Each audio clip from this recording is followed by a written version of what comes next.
Maka untuk menjaga diri oleh Allah dihindari perkara yang akan merusak, sehingga diharamkan.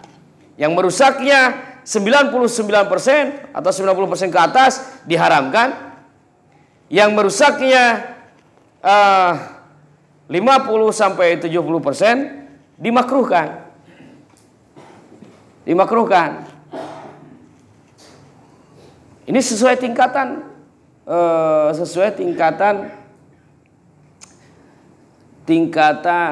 daya rusaknya.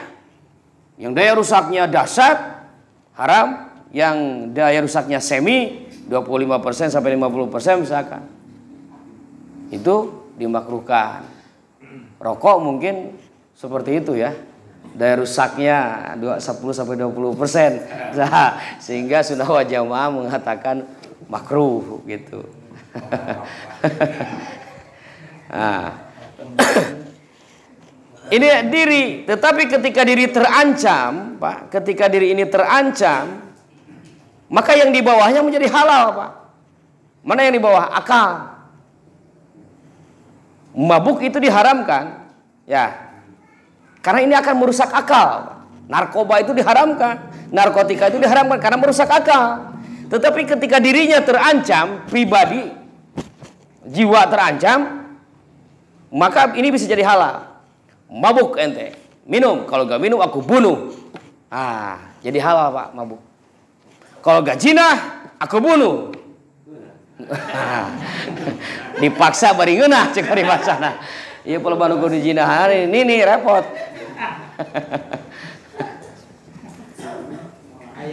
Ini levelnya harus diperhatikan, Pak. Agama, diri. Ketika terancam yang di atas, yang di bawah menjadi halal.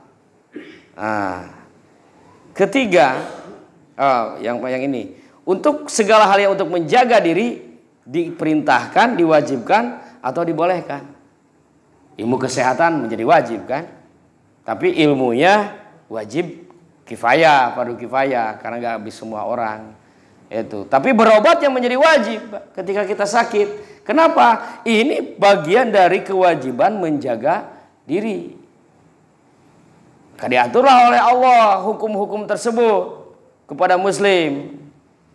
Diwajibkanlah sholat. Kenapa ini diwajibkan sholat? Itu ada nilai kesehatan juga, Pak, di dalam sholat. Paling tidak 5 kali dalam sehari semalam kita melakukan gerakan-gerakan sholat. Itu menjadi ada nilai olahraga juga. Apalagi ketika sujud. Sering sujud itu, ini akan membentuk kecerdasan di dalam otak, Pak. Saya baru beberapa bulan ke belakang mendapatkan informasi, kalau anak ingin cerdas, maka usia balitanya 1 sampai 5 tahun harus sering diangkat, Pak, kakinya, kepalanya di bawah, gitu-gitu tah.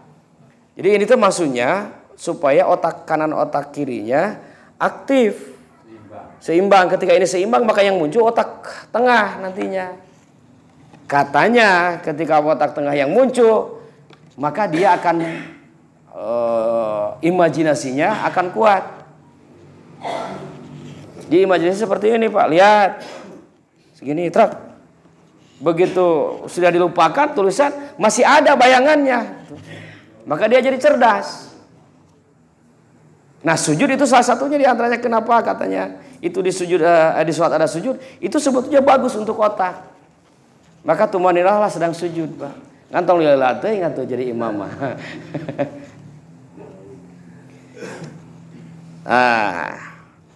Yang ketiga, akal. Akal dijaga oleh agama. Dijaga oleh agama dengan cara mengharamkan segala perkara yang akan merusak akal. Satu tadi contohnya seperti narkoba diharamkan. Babi kan merusak akal juga, diharamkan. Dan kemudian diwajibkan segala perkara yang akan mengembangkan akal. Makanan-makanan yang bagus, di kitab Ta'limul Muta'alim dibahas makanan-makanan yang akan mengembangkan otak menjadi cerdas. Seperti katanya anggur merah, gula merah, dan lain sebagainya. Ini akan mengembangkan akal. Sholat tahajud meskipun 2 rakaat akan menguatkan ingatan. Nah, diharamkan segala perkara yang akan menghancurkannya. Berarti narkoba dan lain sebagainya. Diwajibkan perkara yang akan menjaga akal, dari mulai makanan dan kemudian tolabul ilmi. Karena dengan berpikir, otak berproses, itu akan mengembangkan akal menuju kepada puncak kecerdasannya. Ketika ini semua terancam, yang di bawah menjadi halal. Yang ke bawahnya adalah keturunan. Untuk menjaga keturunan, maka diharamkan perzinahan. Bayangkan Pak, kalau perzinahan terjadi, ini statusnya nggak jelas kan? Tidak terjaga keturunan. Diharamkan perzinahan, diwajibkanlah nikah. Bahasa hukumnya sunnah Rasul, sunnah Nabi. Ini untuk menjaga keturunan supaya jelas ini anak siapa, dari mana asal usulnya. Diharamkan perzinahan untuk menjaga keturunan. Orang-orang barat kan ada yang disebut dengan seks bebas ya Pak. Seks bebas pada akhirnya tidak jelas anak turunan siapa. Ada juga yang seks bebas tetapi menahan supaya tidak hamil. Akhirnya terjadi masalah. Kenapa? Mereka kehilangan generasi. Kehilangan generasi. Sehingga pada hari ini justru yang muncul pada akhirnya generasi-generasi muslim. Nah, di Yahudi ada 25 protokolat Yahudi. Salah satunya adalah menekan populasi muslim dunia supaya tidak drastis perkembangan populasi penduduknya. Saya berbahaya ke depan kalau muslim semakin membanyak. Nah, yang terakhir adalah ekonomi.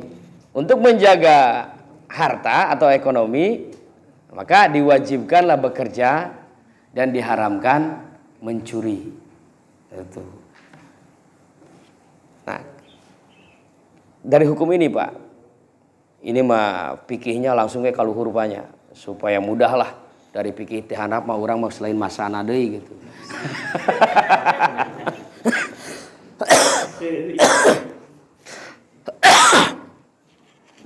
Jadi begini. Maqasidus syariah yang 5 ini. Diri tadi terancam. Diri itu nomor 5, nomor 2 apa ya? Maka yang di bawah bisa jadi halal. Katakan yang paling bawah itu adalah harta. Seseorang pemimpin keluarga, anaknya ada 7. Dia tidak punya pekerjaan. Tidak punya pekerjaan, melamar ke sana kemari, tidak ada yang menerima. Sementara anak sudah 2 hari 2 malam, keluarga belum dikasih makan. Lalu kemudian ia mencuri beras. Ketahuan, maka hukum yang paling bijak itu harus tahu dulu motif malingnya itu apa. Oh, ternyata dia malingnya karena memang keluarganya nih 2 hari 2 malam gak makan. Maka itu terpaksa. Ini menjadi halal Pak. Dia itu nggak durhaka kalau maling, karena membela jiwa. Nah, pemerintahan atau orang-orang yang menemukannya setelah tahu bahwa kondisinya seperti itu, haram itu untuk menghukum sebetulnya. Harusnya dibantu. Kalau dia menjadi seorang pemerintah, harusnya dibantu, dikasih pekerjaan atau dikasih modal. Bukan pemerintahan, tapi dia punya uang, kasihlah modal, bantu. Ini berbahaya. Karena dia melakukan itu untuk membela nomor 4 dan nomor 5, Pak. Untuk membela nomor 4. Ya, bukan nomor 2. Untuk membela jiwa. Ya, ini keluarga udah 2 hari 2 malam gak makan. Kalau dibiarkan dia akan meninggal. Sehingga dengan terpaksa dia mencuri. Boleh jadi kan di dalam hatinya membuat tanda dia. Ini nanti kalau saya sukses akan saya ganti. Ya, saya mencuri beras sekarung dari rumah ini nih. Kalau saya sukses saya ganti. Boleh jadi kan niatnya seperti itu. Makanya di dalam hukum Islam, hukum negara juga begitu. Dicari ilat hukum. Ilat itu motif. Apa nih motifnya dia mencuri? Oh, ternyata itu pekerjaannya. Itu mah sudah dibantai saja di penjara. Pekerjaan itu mah. Oh, ternyata ini tidak ada catatan kriminal. Hanya setelah COVID dia tidak bisa menemukan pekerjaan, harta bendanya sudah habis dijual, tidak punya apa-apa lagi, dan kemudian masuk pada titik terendahnya. Sudah 2 hari 2 malam keluarganya tidak makan. Tuh, bangkai juga bisa jadi hal apa bagi orang tersebut. Pernahkah ada terjadi seseorang mencium wangi masakan, lalu datang, dia akan membayar. Saya beli, kata dia, ini masakan haram untuk Anda, halal untuk kami. Kenapa? Anak-anak belum makan beberapa hari. Tadi di jalan saya menemukan bangkai hewan ini, entah itu kambing atau hewan apa. Ya saya tahu ini haram, tetapi daripada anak mati kelaparan, mending makan aja itu bangkai. Itu halal, Pak. Karena membela jiwa. Nah, itu. Ketika ini terancam, yang di bawah menjadi halal. Itu harta benda, Pak. Nah, ini kalau kebalik, Pak, maka otomatis akan kebalik. Contoh, harta di atas. Ya, agama nomor 2 sampai ke bawah. Maka ketika harta terancam, agama jadi halal. Kan baiklah pindah agama ge nu penting mah loba duit. Nah, begitu kan? Bunuh saja orang tersebut karena menghalangi bisnis kita, menjadi halal. Begitu. Curi saja asetnya, diaturlah administrasinya supaya terkesan itu adalah harta kita. Halal. Sehingga terjadi sekarang kan yang namanya koruptor itu bukan berarti mengambil uang negara, bukan. Boleh jadi disebut koruptor itu karena dia lemah dalam pengelolaan administrasi, Pak. Saya tidak mencuri uang negara nih, sebetulnya tidak, jujur. Tetapi di dalam pengelolaan keuangan ada kesalahan. Kesalahan tersebut menginformasikan 100 miliar uang tidak ada. Padahal tidak dicuri. Cuma di catatannya salah. Sebutlah koruptor. Sementara koruptor asli yang mencuri bisa jadi selamat. Kenapa? Catatannya lengkap. Muncul ada istilah 100 kurangi 40 sama dengan 100. Nih saya sumbang nih 100 juta. Ada bantuan 1 juta. Ya. Tapi kompensasinya ditarik 40 jadi Anda menerima 60. Tapi laporan harus 100. Gitu. 100 kurangi 40 jadi 100. Ini ketika dunia di atas, Pak. Yang harusnya nomor 5 jadi nomor 1. Halal semua. Agama jadi halal, artinya aturan bisa dirubah.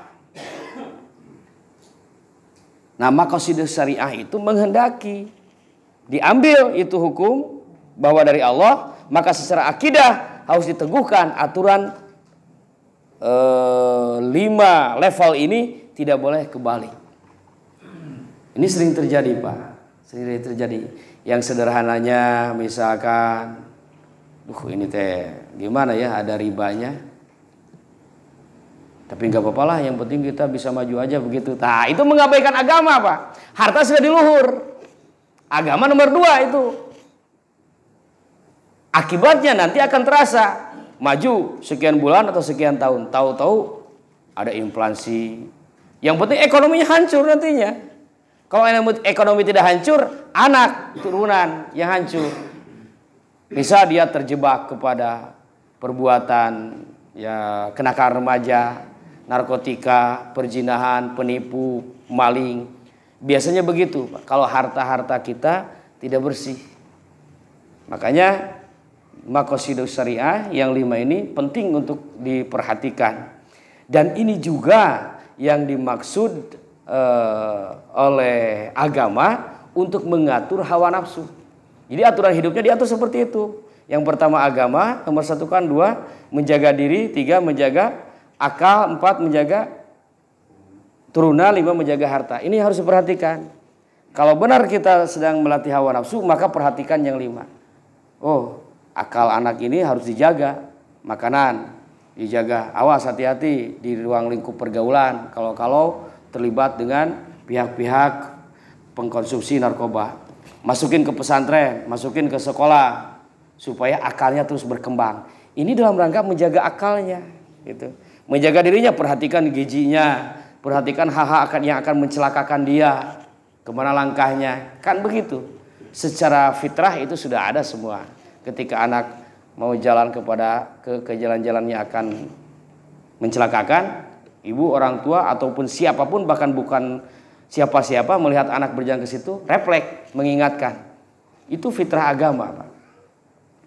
Nah, yang dikhawatirkan oleh Rasul di umat itu adalah mengikuti hawa nafsu. Artinya mengikuti hawa nafsu dalam Maqasidus Syariah yang 5 ini tidak diposisikan sesuai posisinya itu sendiri. Maka oleh karena itu kepada umat oleh Nabi disampaikan bahwa jihad, perjuangan yang paling besar itu adalah jihadnya seseorang ayyujahidar rajul nafsahu wa hawahu. Adalah perjuangan seseorang dalam mengendalikan diri dan hawa nafsunya. Ini jihad yang paling besar. Bahkan ketika pulang dari sebuah peperangan, perang apa ya Nabi mengatakan, raja'na min jihadil asghar ila jihadil akbar. Kita pulang dari jihad yang paling kecil menuju jihad yang paling besar. Peperangan secara fisik atau revolusi fisik itu dianggap sebagai jihad asghar. Kenapa jihad asghar? Karena jelas senjatanya kelihatan, jelas juga lawannya, jelas juga menangnya. Dan itu hanya terjadi dalam waktu-waktu tertentu. Sementara melawan hawa nafsu ini yang sangat sulit. Ada di dalam diri, sifatnya juga indah, syahwat, mempesona dan lain sebagainya, dan jangka waktunya tidak terbatas kecuali sampai hembusan nafas terakhir. Maka tentu saja ini disebut jihad paling besar. Nah, dalam jihad asghar kalau menang dia akan mendapatkan ghanimah, juga akan mendapatkan putri raja, gitu Pak. Nah, jadi putri-putri bangsawan raja bolehlah ditikah, mau tidak mau dalam peperangan seperti itu. Begitu juga dalam perjuangan melawan hawa nafsu. Jika ia sukses, maka ia akan mendapatkan ghanimah dan putri, yaitu seorang bidadari surga. Ghanimahnya surga. Maka kalau kita merindukan harta benda yang begitu besar dan istri yang cantik-cantik, sudah saja berpikirnya seperti itu. Kalau saya katakan begini,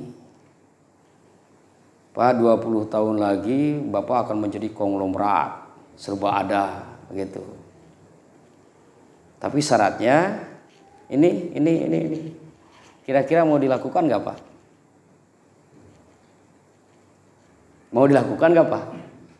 20 tahun lagi Bapak pasti jadi konglomerat. Syaratnya ini nih, harus dilakukan Pak.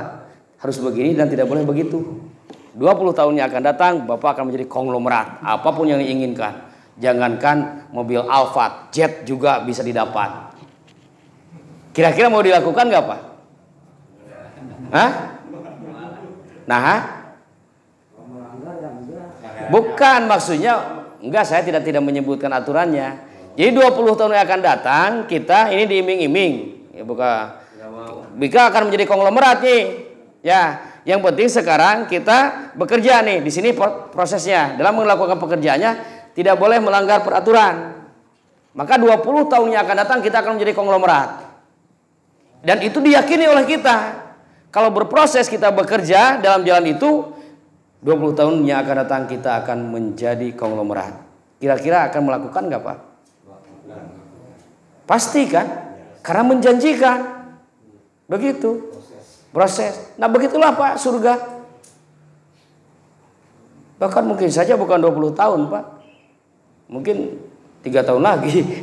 Begitu kan. Mungkin besok. Nah kalau dengan berpikir seperti tadi saja kita bisa mudah dan bisa meyakini, kenapa kita tidak yakin dengan adanya surga yang dijanjikan oleh Allah?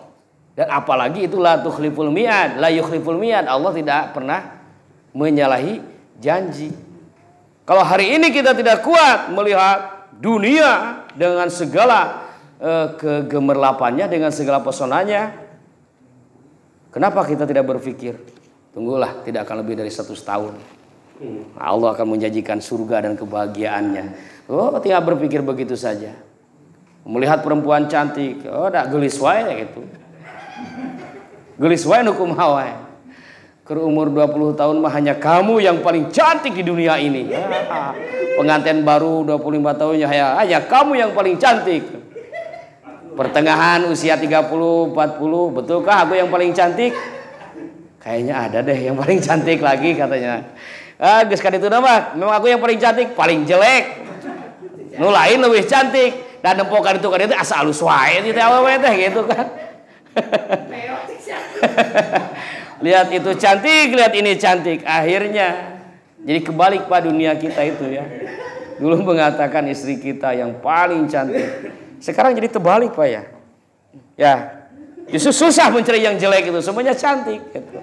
Ada yang satu dari segi wajahnya menarik, yang dua enggak wajahnya menarik, turun ke bawah sedikit, buah melon menarik gitu.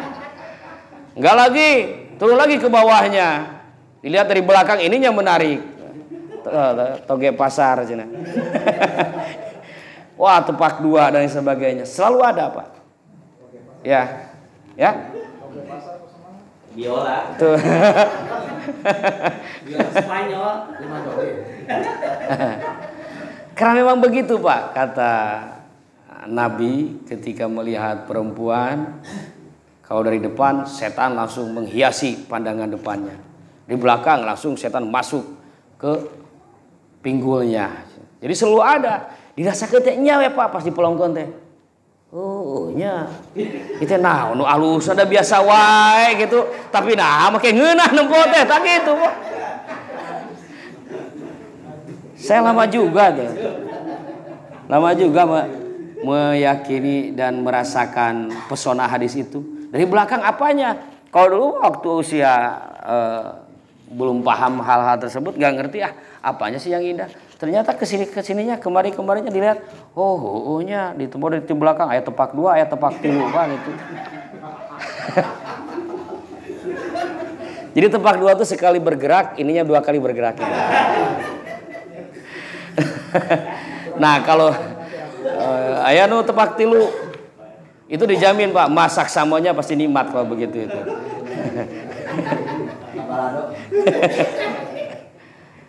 Nah, lama. Oh, di sini ada pesonanya terus dibandingkan deh Pak dengan istri kita sama dah. Nu urang ge tepak 2, tapi nah beda tetempuan teh Pak. Jadi ada masalah lain nih Pak, masanya. Ini ada masalah di pikiran ya Pak. Tempo padahal geus keneh pamajikan urangnya Pak. Kadang sok itu, tapi nah beda panon teh teh naon gitu. Di tempo-tempo pinter-pinter pemajikan urang, tapi nah beda ieu kunaon gitu. Itu, Firman pikirkeun teu leuman tempoan deui. Oh, nya. Heueuh teh kan aya tauhid mah. Cek Nabi hareup setan tukang oge setan.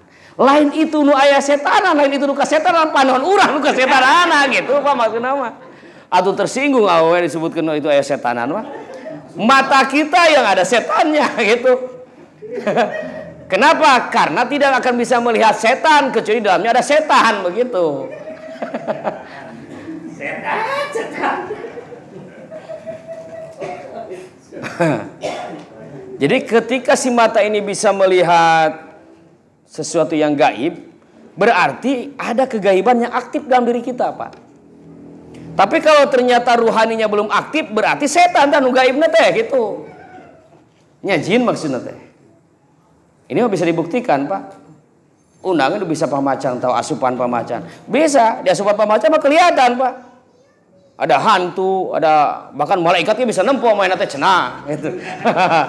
Itu bisa kaciri gitu. Dulu saya waktu usia 17 tahun sering demonstrasi seperti itu. Ambil aja usia 12 tahun anak-anak. Kamu mau lihat hantu? Mau cenah. Berani. Pejamkan mata kamu. Jombon, asupan. Tuh, gorowok gitu. Sion. Pikir-pikir enak mah kaharti. Oh, mainan bisa nempo ada kurang di asupan. Ketika ditarik mah normal deui gitu.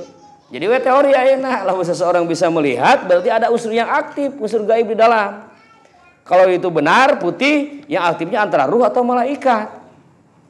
Kalau enggak benar hitam atau abu-abu disebut mikum, berarti jin Islam yang aktifnya itu.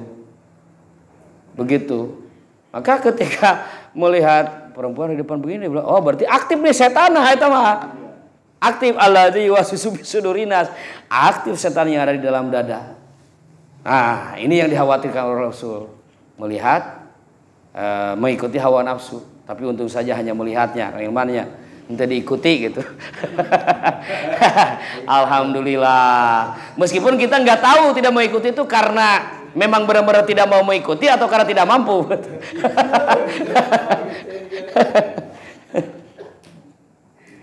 Nah, jihad yang paling afdal itu seperti itu, melawan hawa nafsu, sehingga ketika pribadinya benar-benar mampu melawan hawa nafsu, itulah yang dipuji oleh Rasul. Laisa syadid bisur'ah, innamas syadid allazi yamliku nafsahu indal ghadab. Seorang yang kuat, seorang pendekar itu bukan orang yang bisa silat atau bisa gulat. Itu.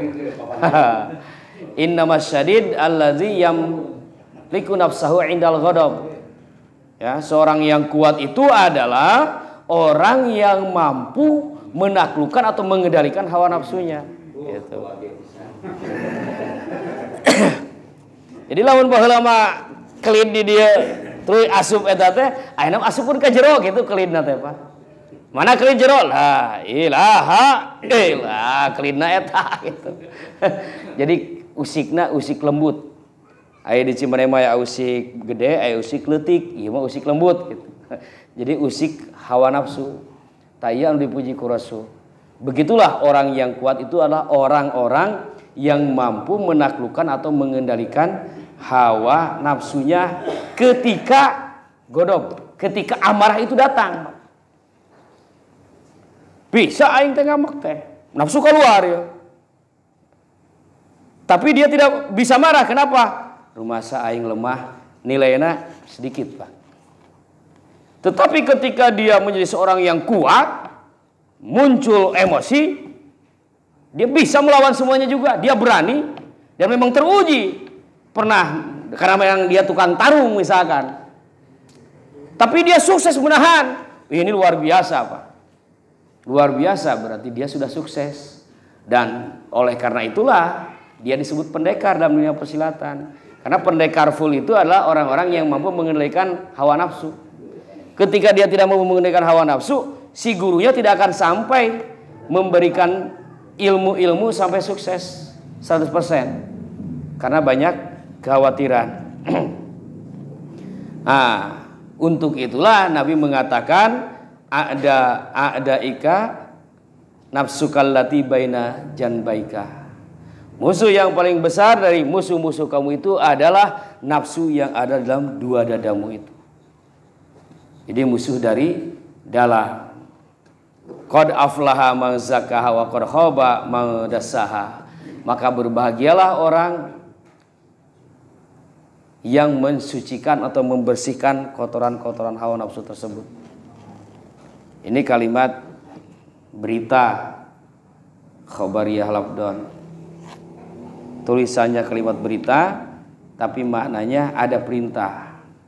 Artinya jika engkau mau berbahagia, maka bersihkanlah jiwamu. Cara membersihkannya bikasrati qauli la ilaha illallah. Wa hazihi nafsu mazmumatun inda kulli syahsin fi kulli zaman bal jami'ul milal muttafaqun ala zamin nafsi wa tahziri min makriha wa hidayah. Nafsu itu, nafsu yang tadi anu dimaksud nafsu amarah, lajeng mulhimah, itulah nafsu-nafsu yang tercela bagi setiap manusia di setiap zaman. Bahkan bal jami'ul milal, bahkan di seluruh milah. Milah teh agama atau syariat. Syekh Al-Alusi di kitab tafsirna Ruhul Ma'ani menyatakan milah itu adalah agama itu sendiri. Dan seluruh milah sama Pak, dari nabi pertama sampai nabi terakhir, milahnya itu juga. Apa milahnya? Untuk menyatakan satu Tuhan Allah, ya, untuk berbakti kepadanya dan untuk tidak berpaling daripadanya. Hanya itu milah Pak. Milah Nabi Ibrahim, tauhid, fikih, tasawuf. Surat Al-Baqarah 129 130. Ini milah Nabi Ibrahim, tauhid. Lalu nomor 2 fikih, terakhir tasawuf. Ini milah Nabi Ibrahim. Milah Nabi Muhammad, Al-Baqarah 151. Tauhid, tasawuf, fikih. Hanya beda. Iya nak posisinya. Nabi Ibrahim tauhid, fikih atau syariat, baru tasawuf. Nabi Muhammad tauhid, tasawuf, fikih. Al-Baqarah 151. Ini milah. Semua milah sudah sepakat menyatakan bahwa nafsu-nafsu tersebut adalah tercela, akan membawa kepada keruksakan. Wa qad khaba man dassaha, maka celakalah orang-orang yang mengotori jiwanya. Artinya celakalah orang-orang yang mengikuti hawa nafsunya. Maka dari itu, falizalika min a'immatit thariq aw sigol murid bi qahriha wa riyadatiha wa mukhalifati hawaha. Seluruh imam-imam di dalam thariqah menyatakan kewajiban pertama bagi seorang murid itu adalah menaklukkan hawa nafsu dengan cara melatih dirinya dengan riyadah itu. Riyadah itu latihan. Dengan riyadah, dikir, wirid, riyadah, dikir, wirid, puasa, sholat dan lain sebagainya. Yang dalam TKN kita dengan terus mendasikan DKM saja, mendasikan.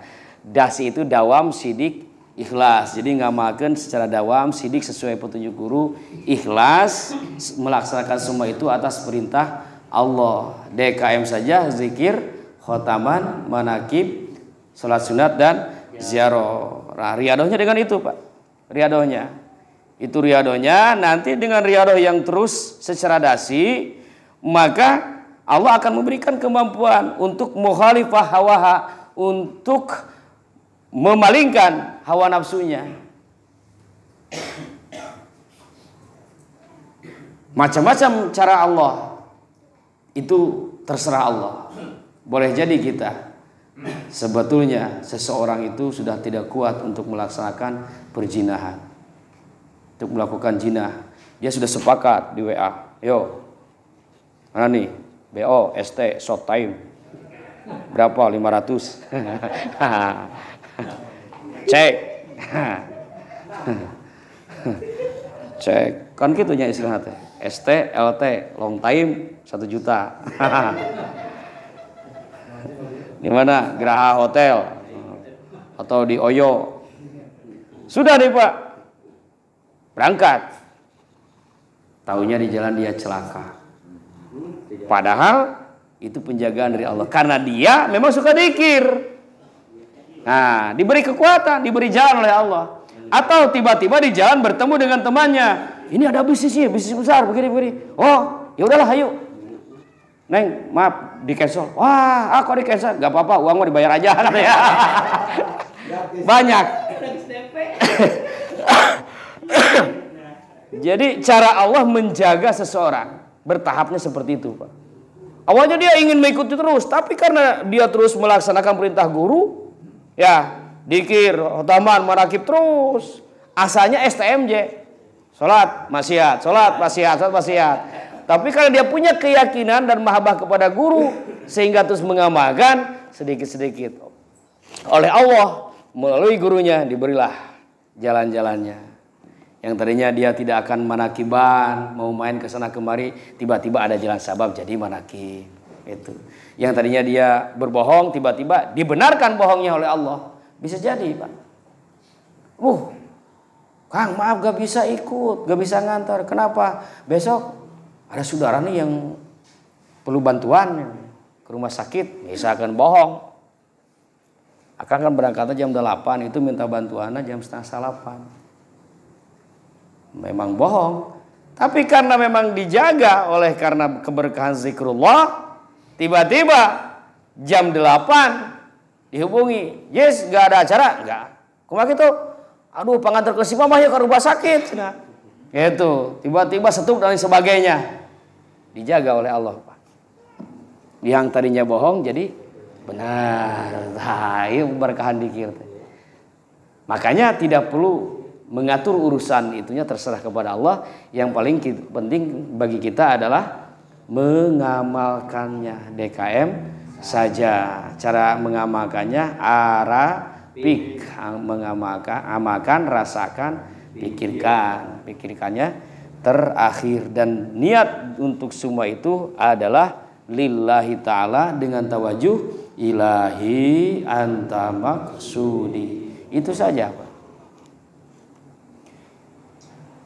Ikhwani rahimakumullah. Itulah kata pengarsa Abbas, semua thariqah di awalnya kepada para murid adalah untuk melatih mengendalikan hawa nafsu sehingga banyak diberi riyadhah ya, dan diberi metode-metode untuk menghindari hawa nafsu seperti makan, misal vegetarian makannya tidak boleh makan daging dan ikan seminggu. Kan ada orang-orang tertentu yang tidak bisa meninggalkan daging dan ikan, dilatih. Kemudian juga daging dan ikan kan mempengaruhi nafsunya lebih besar, Pak. Apalagi kambing guling. Tawes komo di beleum mah. Dibeleum tawes jam 8, acara jam 10 balik heula ka imah. Naon nya kedeung.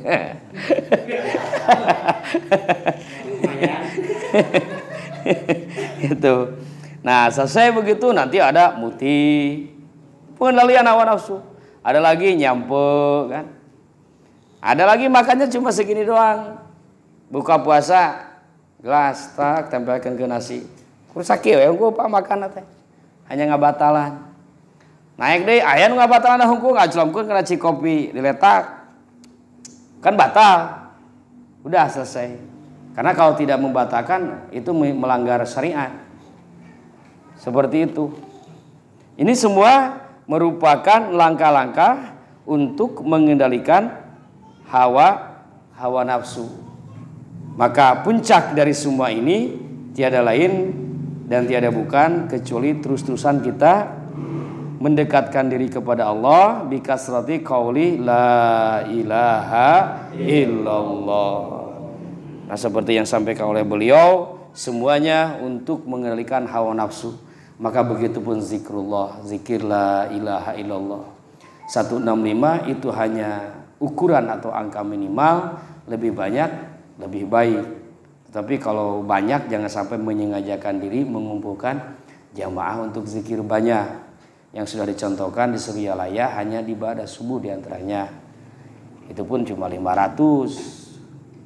Tidak sampai 1000. Ini tapi bukan berarti ibadah sholat tidak boleh lebih dari 165, enggak apa-apa. Yang tidak boleh itu kita menyengajakan diri dikir misalkan 5.000. Nah, kenapa? Karena ada hal yang dikhawatirkan di situ.